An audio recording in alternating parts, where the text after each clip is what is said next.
I love buying property with friends. Not only can it be really fun, but you can start sooner than you would be able to on your own. I hear a lot of pushback about it, but if you buy with a significant other, why should you not consider doing this with a friend? And yes, duh, you need protection in case things don't go 100%. That's where an operating agreement comes in handy. Simply put, an operating agreement is a document that explains the rules of the game for your real estate partnership. I highly recommend consulting with a lawyer as you put it together. Here are just a few things you'll include in this document. Ownership percentage, and this may not always be a 50-50 split, especially with multiple partners. An exit strategy, so you're going to address scenarios like death, voluntary exits, etc. Owner's draws, consider if partners can take personal draws from the partnership income. And you want to have a certain amount of reserves before doing so. Also, clearly define how decisions will be made. Let me know if you have any other questions about operating agreements.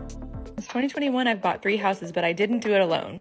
I also don't live full-time in any of them. The first is a house by the lake. It's about 40 minutes outside of town with great views, so it's great for getaways, and it's also great for team retreats. When we're not using it, we allow our team and community to use it, and then it's also a short-term rental. The second one was a ranch. It's on 24 acres, and we bought it with 5 friends. We love having 24 acres for the investment purposes, but we also use this a lot as friends. My fiance and I will also get married out here. We have get-togethers here often, as it's only an hour away from town, and when we're not using it, it is also a short-term rental. The third is an office space with a little tiny house. We also set up here for a bit, but now one of the partners lives here full time. The tiny home also brings in some rental income, so our partner pays the LLC rent, and overall it's a really good investment. I'm the co-founder of Open House Austin, and we teach people how to invest in real estate creatively. We believe that real estate done right fosters community, income, and creativity. If you don't currently have friends to do this with but want to, we have an amazing community in Austin and online, so please join us.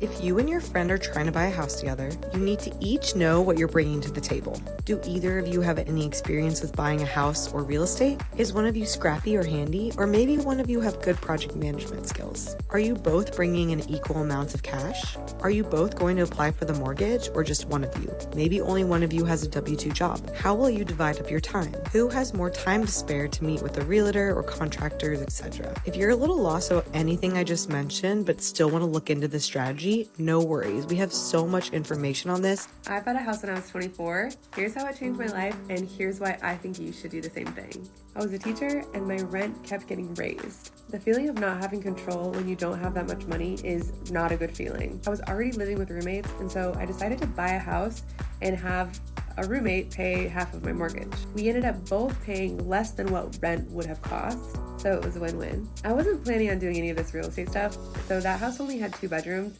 I started to think, what if I had 3 or 4 bedrooms and I could completely eliminate my housing costs?